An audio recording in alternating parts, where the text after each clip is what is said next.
आज हम लोग बात करेंगे न्यूट्रिशन के लेक्चर नंबर 5 फोटोसिंथेसिस के बारे में। कुछ बच्चों का कमेंट आया था कि फोटोसिंथेसिस को थोड़ा डिटेल में समझाइए, तो चलिए आज हम लोग इसी को डिस्कस करेंगे। कुछ पॉइंट्स मैंने आपको पहले भी बता दिए हैं, तो चलिए उनको मैं ऊपर ऊपर से पढ़ाकर बाकी जो आपको नहीं पढ़ा है उसे मैं डेप्थ में पढ़ाऊँगा। फोटोसिंथेसिस होता क्या है, आप सब लोग जानते हैं। ये जो है एक प्रोसेस होता है। Photosynthesis is a process by which, जिससे ये जो है प्लांट्स अपना खाना प्रिपेयर करते हैं, बनाते हैं। किसकी प्रेजेंस में? सनलाइट की प्रेजेंस में। और वहाँ पर ज़रूरत किस चीज़ की होती है? क्लोरोफिल की। CHLOROPHYLL। वहाँ पर ज़रूरत होती है क्लोरोफिल की। तो प्लांट्स जो अपना खाना खुद बनाते हैं, किस तरह से? Bye the process of photosynthesis से। तो उन प्लांट्स को किन चीज़ों की अब ज़रूरत पड़ती है? एक तो CO2 की ज़रूरत पड़ती है और एक वाटर की ज़रूरत पड़ती है। CO2 जो होता है, CO2 in case of terrestrial animal, TERRISTRIAL, sorry animal नहीं, in case of terrestrial plants के केस में, क्योंकि फोटोसिंथेसिस मोस्टली प्लांट्स में ही होती है और कुछ एल्गी या हाइड्रिला के केस में होती है। तो हम लोग बात कर रहे हैं CO2 को। तो जो टेरेस्ट्रियल प्लांट्स होते हैं वो ऑब्टेन करते हैं CO2 को। वो कहाँ से लाते हैं? एटमॉस्फेयर में से। अर्थ है, ये आ गया अर्थ का एटमॉस्फेयर, पहले लेक्चर में भी बता चुका हूँ। तो यहाँ से ये ऑब्टेन करते हैं CO2 को। लेकिन जो प्लांट पानी में होंगे वो कैसे ऑब्टेन करेंगे? ये भी एक इम्पॉर्टेंट क्वेश्चन है। तो एक्वेटिक प्लांट जो होते हैं वो किस तरह से ऑब्टेन करते हैं? ये इसे वाटर से ऑब्टेन करते हैं, क्योंकि आप सब लोग जानते हो वाटर के अंदर भी CO2 होता है, वाटर के अंदर भी ऑक्सीजन होता है। दैट्स वाई फिशेस रहती हैं पानी के अंदर।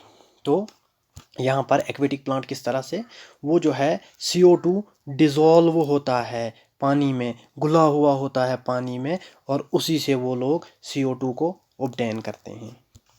रही बात वाटर की, एक्वेटिक के केस में पानी ही पानी है। और रही बात टेरेस्ट्रियल की, तो वो रूट से ऑब्टेन करते हैं पानी। और क्या करते हैं? In the presence of sunlight. Sunlight जो है ये क्लोरोफिल है, मैं बहुत बार बता चुका हूँ क्लोरोफिल क्या होता है। तो इसके ऊपर सनलाइट पड़ती है और खाना जो है बनता है, कार्बोहाइड्रेट बनता है। यही रिएक्शन यहाँ पर मैंने लिखी है।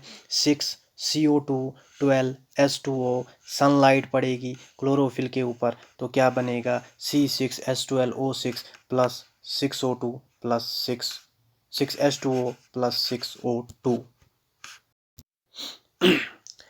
तो यही चीज़ मैंने यहाँ पर भी लिखी है।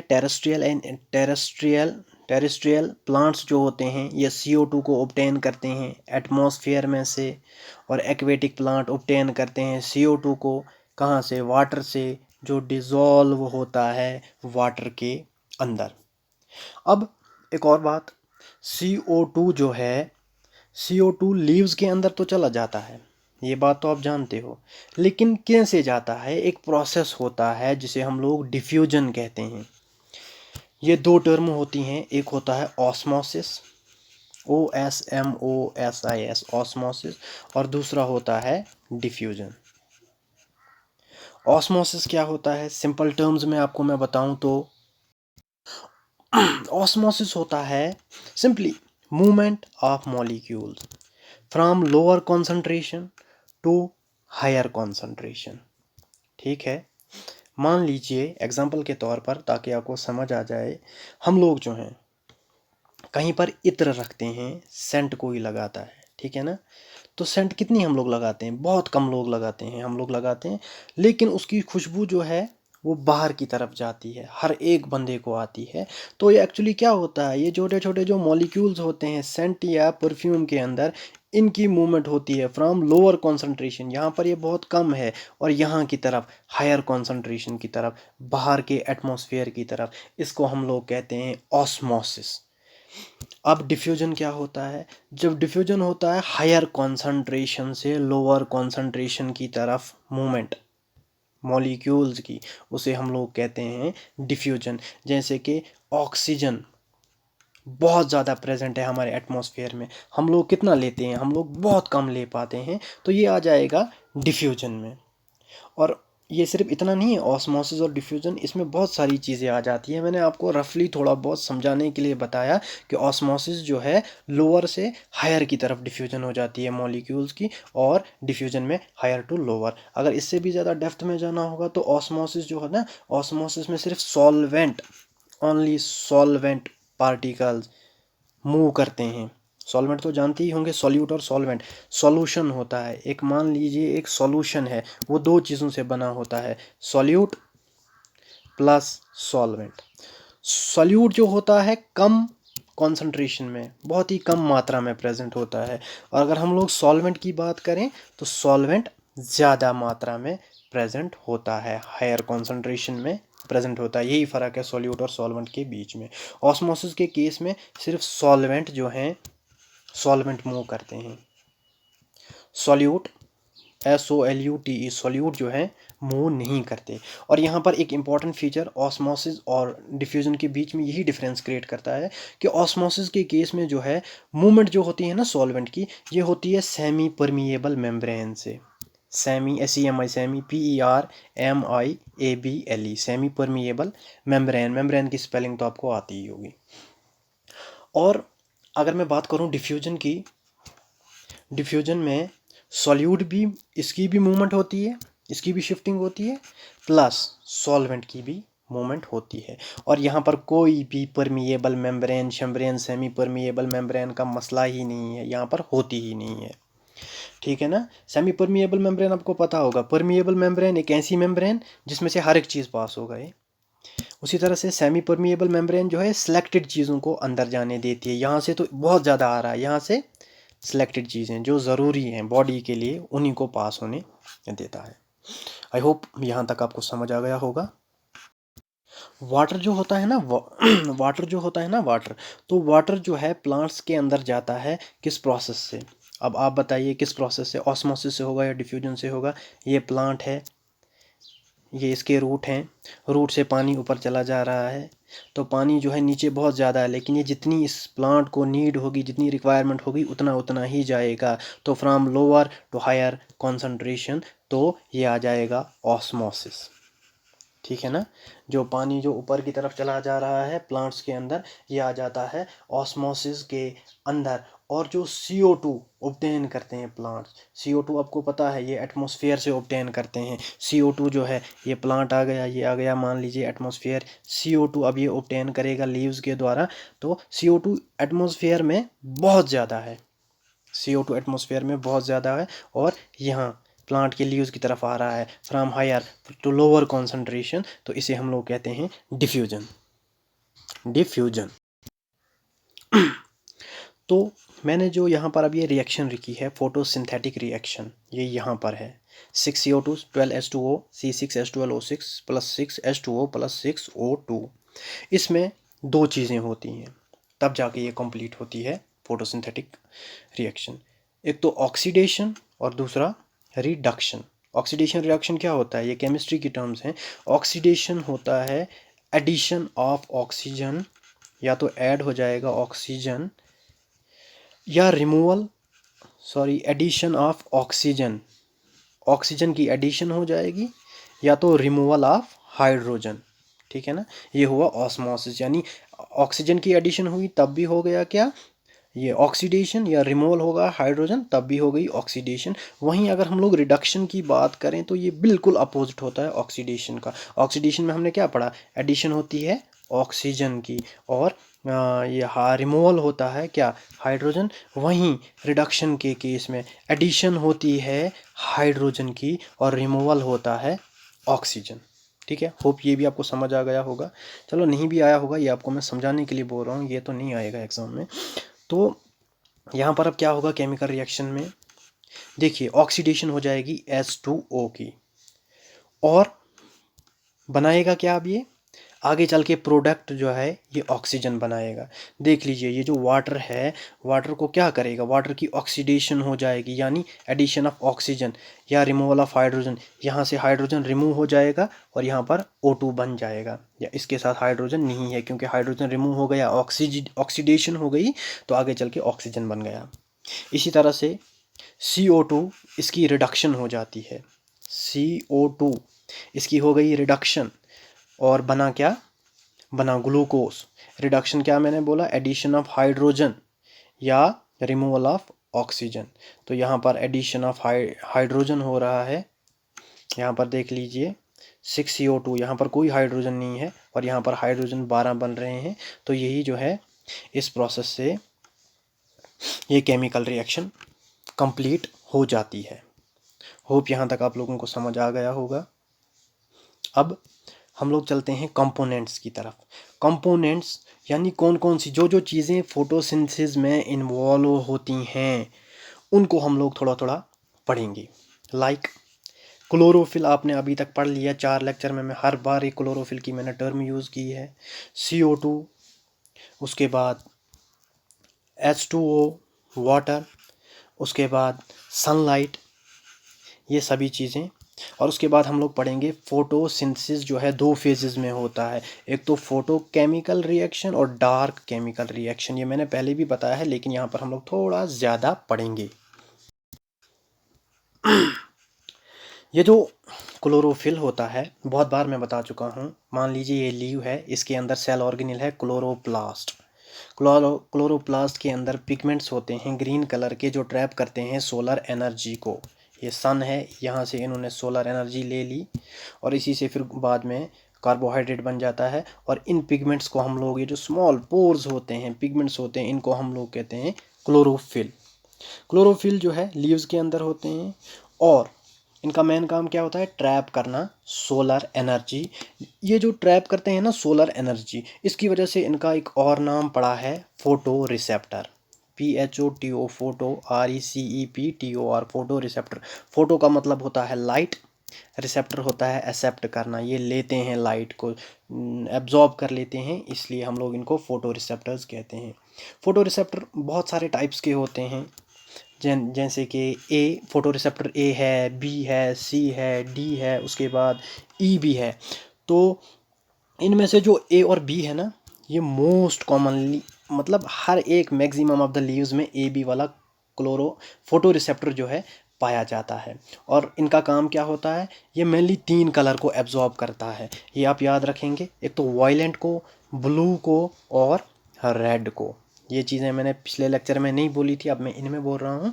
तो क्लोरोफिल जो है, क्लोरोफिल को हम लोग फोटो रिसेप्टर भी कहते हैं। एक बार फिर सुनिए, क्लोरोफिल को हम लोग फोटो रिसेप्टर भी कहते हैं। क्यों कहते हैं, क्योंकि ये सोलर एनर्जी को ट्रैप करते हैं। इनकी टाइप्स जो हैं बहुत सारी हैं, A B C D और E। A be most of the plants में पाया जाता है और ये जो फोटो रिसेप्टर हैं ये कौन से कलर्स को एब्जॉर्ब करता है, वायलेंट, ब्लू और रेड।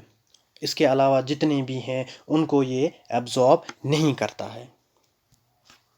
अब हम लीव्स को अगर हम देखें, यहाँ पर मैंने कुछ चीज़ें लिखी हैं, देखो मुझे बोलने लगा था लेकिन नज़र पड़ गई। लीव्स जो होते हैं ना, लीव्स को हम लोग फोटोसिंथेटिक ऑर्गन्स भी कहते हैं, ये भी आप याद रखेंगे, MCQ के लिए इंपॉर्टेंट है। फोटोसिंथेटिक ऑर्गन्स भी हम लोग इनको कहते हैं, क्यों, क्योंकि वही बात है, क्योंकि फोटोसिंथेसिस का प्रोसेस लीव से ही होता है, तो फोटोसिंथेटिक ऑर्गन्स, यस। अब एल्गी और हाइड्रिला, ये 2 ऐसे प्लांट्स हैं ये पानी में पाए जाते हैं, एक्वेटिक प्लांट्स। और ये जो है इनमें भी फोटोसिंथेसिस हो जाती है, इनमें भी क्लोरोफिल प्रेजेंट होता है। तो ये मैंने इसलिए लिखी है क्योंकि ये एक्वेटिक है। अगर हम ये देखें कि क्लोरोफिल जो है ये होता कहाँ पर है, कहाँ पर इनकी रिएक्शंस हो जाती हैं, अगर हम लोग इन डेप्थ देखें तो चलिए अब हम लोग उसको भी देख लेते हैं। मान लीजिए ये जो है ये आ गया क्लोरोप्लास्ट, क्लोरोप्लास्ट के अंदर आ गया क्लोरोफिल। अब क्लोरोफिल जो होता है, क्लोरोफिल के अंदर 2 चीज़ें होती हैं, एक तो ग्राना और स्ट्रोमा। GRANA ग्राना और STROMA स्ट्रोमा। ग्राना जो होता है ना, ग्राना में आप याद रखेंगे फोटोकेमिकल रिएक्शन ग्राना में होती है, ये मैं आपको आगे भी पढ़ाऊंगा। फोटोकेमिकल रिएक्शन जो है ग्राना में होती है, where is dark chemical reaction, photochemical reaction तो लाइट की प्रेजेंस में होगी, लेकिन जो dark chemical reaction absence of light में रिएक्शन होती है वो होती है स्ट्रोमा के अंदर। चलिए मैं आपको इसकी फिगर भी दिखा देता हूँ।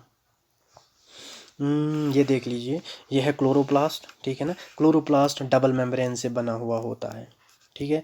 ये देख लीजिए, कलर चेंज कर लेते हैं ताकि आपको नज़र आ जाए। एक लेयर आ गई ये, एक लेयर आ गई ये, देख अगर आप पा रहे होंगे। उसके बाद इसके अंदर बहुत सारी चीज़ें होती हैं। अब ये आ गया ग्रानम, ग्रानम प्लूरल है, इसमें ये बहुत सारे क्या हैं, ग्राना बहुत सारे हैं, इसलिए हम लोग इसको ग्रानम कहते हैं। और स्ट्रोमा आ गया ये वाला पोर्शन, आप देख सकते होंगे ग्रानम और स्ट्रोमा। तो ग्रानम में क्या हो जाएगा, फोटोकेमिकल रिएक्शन हो जाएगी, वेयर एज स्ट्रोमा के अंदर क्या हो जाएगी, डार्क केमिकल रिएक्शन। इस वाले एरिया में डार्क केमिकल रिएक्शन हो जाती है।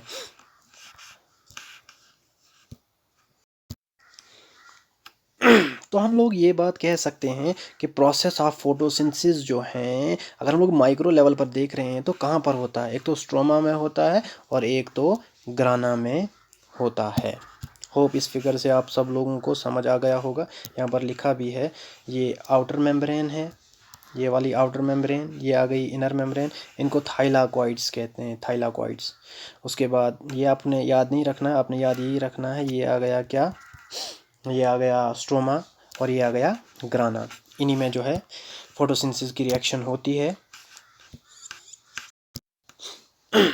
बात अगर हम लोग करेंगे सेकंड वाले कंपोनेंट की, तो ये है CO2 carbon dioxide. Carbon dioxide जो है ये फोटोसिंथेसिस के लिए रॉ मटेरियल माना जाता है। रॉ मटेरियल तो समझते होंगे आप लोग, इनिशियल प्रोडक्ट, कच्ची चीज़। जैसे हम लोग कच्चा कहते हैं ना, कोई चीज़ कच्ची होती है, बाद में उसे हम लोग प्रोसेसिंग करते हैं, पका लेते हैं, वैसे ही CO2 जो है ये रॉ मटेरियल है फोटोसिंथेसिस के लिए।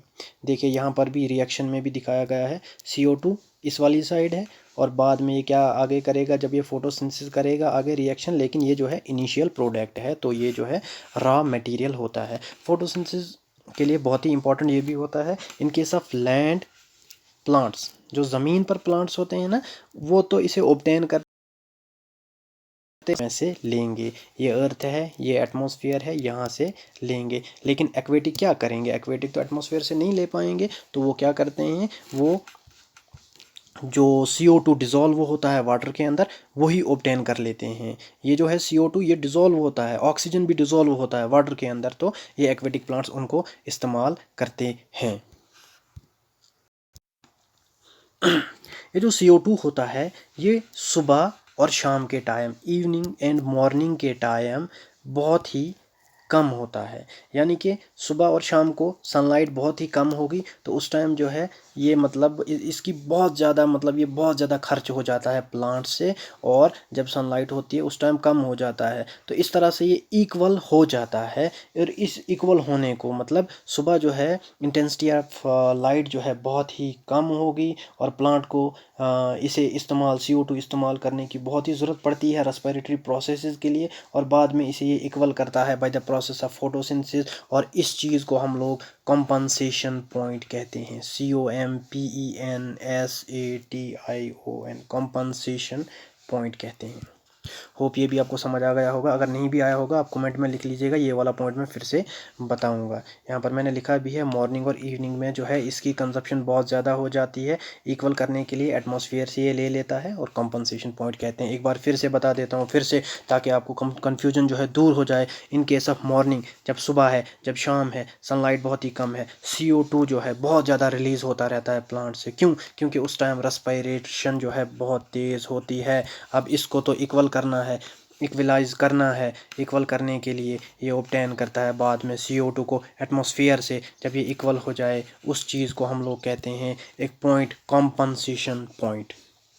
अब थर्ड नंबर कंपोनेंट की बात करें तो H2O जानते हो ना, H2O वाटर को कहते हैं। वाटर भी रॉ मटेरियल ही होता है, वाटर भी ऊपर आप इक्वेशन में देख सकते हो, वाटर जो है रॉ मटेरियल है। देखो CO2 भी रॉ मटेरियल है और वाटर भी रॉ मटेरियल है। फॉर सिंथेसिस, फोटोसिंथेसिस के लिए ये हर एक चीज़ जो है रॉ मटेरियल होती है। अब पानी कहाँ से आता है? पानी जो है, पानी आता है रूट से, पानी आता है रूट से और by the process of osmosis. Osmosis मैंने बताया है, from lower to higher concentration. ये जो है, मान लीजिए ये प्लांट है, तो रूट से पानी ऊपर की तरफ जा रहा है, जितनी ज़रूरत है उतना, सारा दरिया नहीं जा रहा है, बिल्कुल कम कम जा रहा है, जितनी ज़रूरत है उतना। तो लोअर कॉन्सेंट्रेशन से हायर कॉन्सेंट्रेशन की तरफ, तो उसी को हम लोग ऑस्मोसिस कहते हैं। डिफ्यूजन कहते हैं हायर कॉन्सेंट्रेशन से लोअर कॉन्सेंट्रेशन की तरफ आना, उसे हम लोग कहते हैं डिफ्यूजन। हम लोग यहाँ पर ऑस्मोसिस। तो H2O रूट से ऊपर चला जाता है bye the process of osmosis. और इसका काम क्या होता है? ये जो है ट्रांसपोर्ट करता है।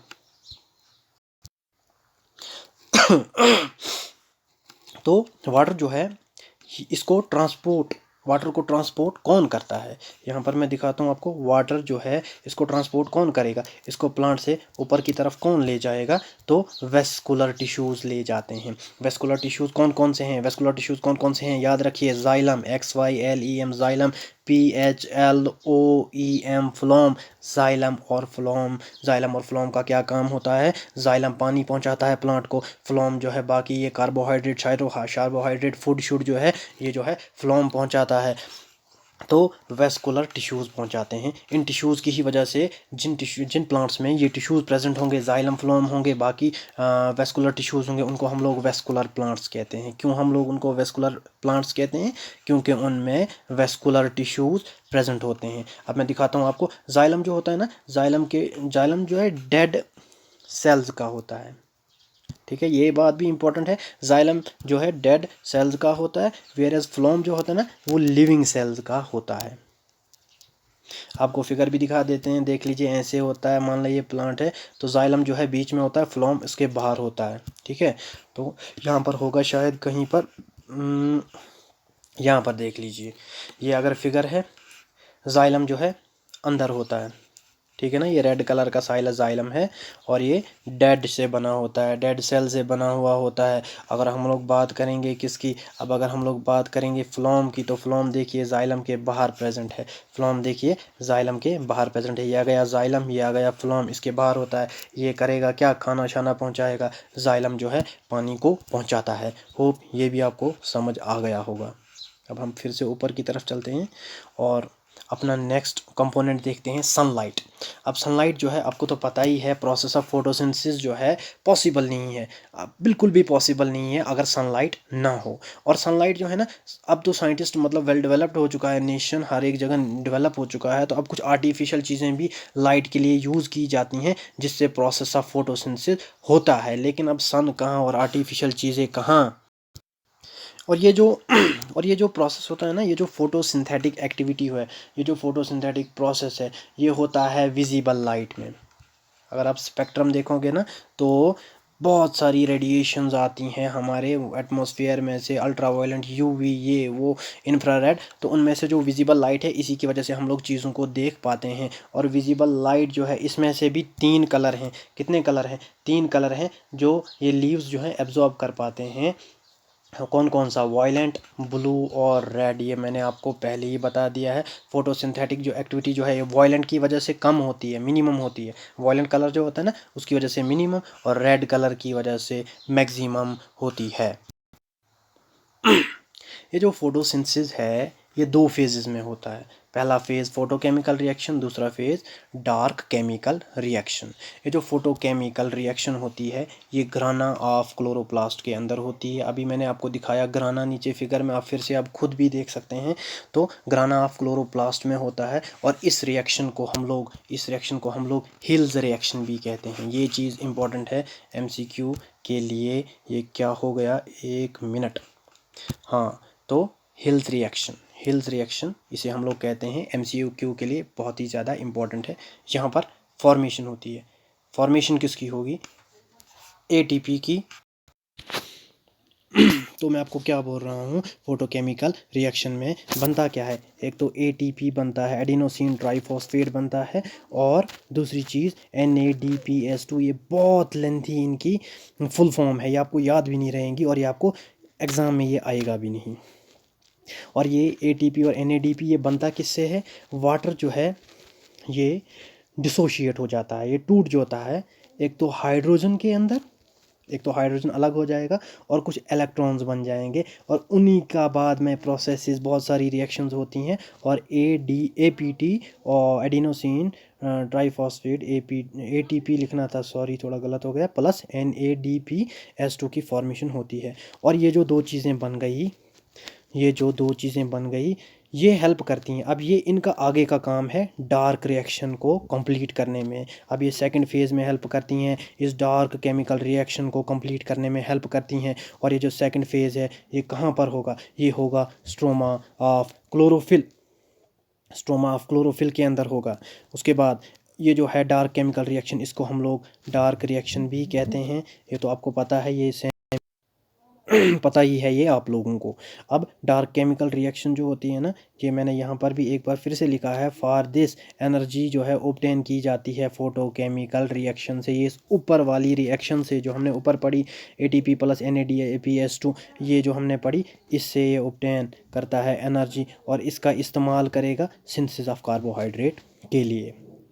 तो यहाँ पर रिएक्शन भी है, याद रहे ना रहे उतना इम्पोर्टेंट नहीं है, लेकिन आप जो है प्रोसेसेस को याद रखेंगे, जो जो मैंने नाम बताए उनको आप याद रखेंगे। देखिए रिएक्शन है 6CO2, 12 ATP होंगे और 12 NADPH, और ये बनाएंगे क्या, ये बनाएंगे C6H12O6, 12 ATP और 12 NADP। अगर आपको ये भी डीप में पढ़ना होगा फिर तो हम आपके लिए रेफरेंस्ड बुक लानी पड़ेगी, पाथफाइंडर की बुक लानी पड़ेगी, तो आप फिर भी कमेंट करिए। अगर ये भी समझना है तो ये भी समझा देंगे, लेकिन ये एग्ज़ाम में नहीं आएगा। एक्चुअली इस रिएक्शन में होता क्या है, ये आप याद रखें ना रखें, लेकिन मैं आपको सिंपल कहता हूँ आपने याद क्या रखना है। तो आप क्या रखेंगे याद, इस रिएक्शन में होता क्या है, रिडक्शन हो जाती है CO2 की।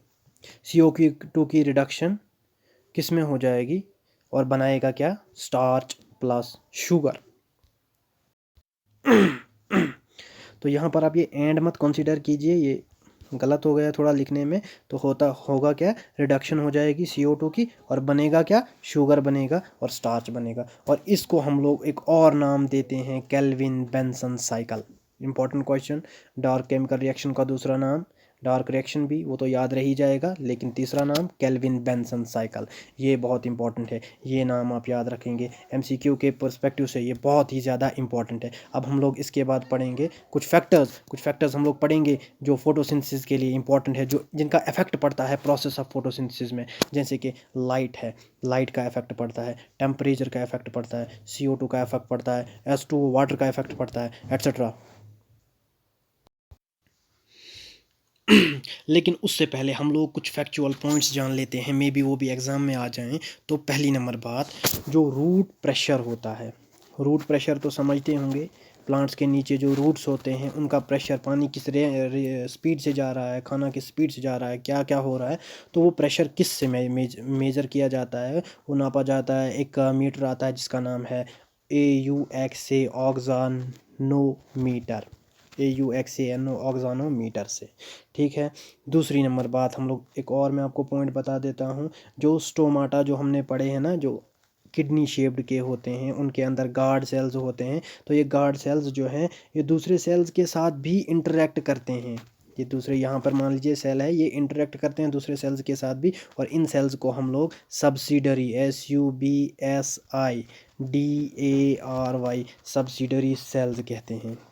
और दूसरी नंबर बात, प्लांट्स के केस में एक एक्सेप्शन है, कैक्टस, CACTUS, कैक्टस प्लांट्स।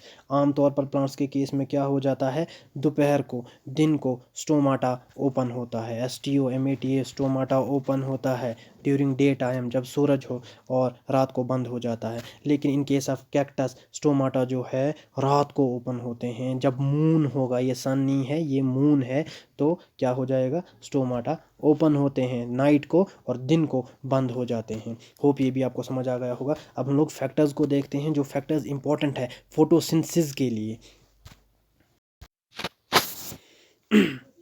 पहली नंबर बात हम लोग लाइट की बात करेंगे। लाइट के बारे में काफ़ी डिस्कस भी हो चुका है। इसमें तीन कलर्स, वायलेंट, ब्लू और रेड, ये तीन कलर्स जो होता है फोटोसिंथेटिक एक्टिविटी के लिए इंपॉर्टेंट होते हैं। वायलेंट में मिनिमम, रेड में मैक्सिमम, ऊपर पढ़ा लिया है। इसके अलावा जो रिमेनिंग है, रिमेनिंग कलर्स हैं अल्ट्रा वायलेंट, ग्रीन है, येलो है, इंफ्रारेड जो है इनका कोई भी काम नहीं होता है फोटोसिंथेसिस में। उसके बाद इंटेंसिटी की बात करें, सनलाइट या लाइट की जितनी कम इंटेंसिटी होगी उतना ही फोटोसिंथेटिक एक्टिविटी ज़्यादा होगी। वही यहाँ पर लिखा गया है, इंटेंसिटी सिंबल जो है ये कम बनाया गया है और फोटोसिंथेटिक एक्टिविटी उतनी ही ज़्यादा होगी। ये भी आपको होप समझ आ गया होगा। अब टेम्परेचर की बात करेंगे, टेम्परेचर जो है इसका कैसे इफेक्ट पड़ता है, इसका क्या इफेक्ट पड़ता है फोटोसिंथेसिस के ऊपर। तो टेम्परेचर देखिए, जब तक नॉर्मल रेंज चल रही है ना टेम्परेचर की 0 to 37, तो फोटोसिंथेसिस भी नॉर्मल रेंज में चलेगा। मान लीजिए टेम्परेचर थोड़ा थोड़ा बढ़ता जाएगा, उतनी ही थोड़ी थोड़ी फोटोकेमिकल रिएक्शन बढ़ती जाएगी, उतनी ही फोटोसिंथेसिस की रिएक्शन, फोटोसिंथेसिस का प्रोसेस उतना ही इंक्रीज होता जाएगा, तेज़ होता जाएगा। लेकिन लेकिन लेकिन लेकिन लेकिन जब हम लोग 37 डिग्री सेल्सियस से भी ऊपर चले गए तो फोटोसिंथेटिक एक्टिविटी कम हो जाएगी और बाद में ये डिसरप्ट हो जाएगा प्रोसेस, ये रुक जाएगा प्रोसेस। ठीक है। अब उसके बाद हम लोग बात करेंगे CO2 का। तो CO2 भी कुछ खास नहीं है। CO2 भी जब तक डेफिनेट लेवल तक है, डेफिनेट DEFINIT डेफिनेट होता है, नॉर्मल रेंज तक जब तक है तब तक ठीक होता है, तब तक फोटोसिंथेटिक एक्टिविटी होती है। लेकिन जब ये भी ज़्यादा हो जाए तो हार्मफुल होता है प्लांट्स के लिए, ये भी डिसरप्ट करता है फोटोसिंथेटिक एक्टिविटी को। और लास्ट वन हम लोग अब देखेंगे H2O, वाटर। वाटर के बारे में अब हम लोग देखेंगे। ये जो वाटर है, वाटर भी प्लांट के लिए कितना ज़रूरी है, इतना सब कुछ हम लोग पहले ही पढ़ चुके हैं, तो आप तो इतना समझ गए होंगे कि ये जो है बहुत ज़्यादा इम्पोर्टेंट है प्लांट्स के लिए। और अगर ये जो है कम हो गया तो इसका कितना ज़्यादा गहरा इफेक्ट पड़ेगा फोटोसिंथेटिक एक्टिविटी में। अगर ये कम हो गया, सिंबल बना रहा हूँ लिख नहीं रहा हूँ, अगर ये कम हो गया फोटोसिंथेटिक एक्टिविटी भी जो है कम हो जाएगी, डिसरप्ट हो जाएगी। क्यों? क्योंकि ऊपर से धूप पड़ रही है, पत्तों से पानी निकल रहा है bye the process of transpiration से, तो पानी बहुत कम हो जाएगा, तो फोटोसिंथेसिस जो है ये अच्छे से नहीं कर पाएगा। इसलिए पानी की भी अच्छी खासी क्वांटिटी होनी चाहिए, अच्छी खासी क्वांटिटी होनी चाहिए, तभी तो आम जगहों के प्लांट जो है उनकी फोटोसिंथेटिक एक्टिविटी काफ़ी तेज़ होती है एज़ कम्पेयर टू डेजर्ट के प्लांट्स को बहुत कुछ झेलना पड़ता है, बहुत ही ज़्यादा स्टेप्स में उनकी फिर वो फोटोसिंथेसिस कंप्लीट होती है। उनको नाइट को जो है वो फिर ये क्या कहते हैं, नाइट में वो स्टोमाटा जो है वो पानी जमा करते हैं, फिर दोपहर को उनके उन स्टोमाटा के ऊपर वो लाइट पड़ती है, वो सूई जाते हैं, फिर वो फोटोसिंथेसिस का प्रोसेस होता है, बहुत ही लेंथी है। तो इसी के साथ आपका फोटोसिंथेसिस भी कंप्लीट हुआ। अगर आप बोलेंगे एक दो लेक्चर्स जो हैं और न्यूट्रिशन के ऊपर आएंगे तो फ़िलहाल आप इसका देख लीजिए, इसमें आपको क्या चीज़ समझ नहीं आई। और रही बात अगर रिएक्शंस की, तो ये तो मास्टर्स लेवल के रिएक्शन है, आपको कहाँ समझ आ जाएंगी ये इतनी आसानी से, और ये एग्ज़ाम में भी नहीं आएंगी। NADPH2 आप इंटरनेट पे सर्च कर लीजिए, कितनी मतलब इसकी लेंथी जो है फुल फॉर्म है, तो ये कहाँ पूछेंगे आप लोगों को, वहाँ पर बहुत ही ज़्यादा ईजी पूछा जाता है। फिर भी अगर आपको ये भी समझना होगा तो आपको ये भी समझा देंगे, बहुत ही अच्छी तरह से समझा देंगे। तो आप कमेंट्स में बता दीजिए मैंने कैसा पढ़ाया है। ठीक है स्टूडेंट्स, ओके बाय।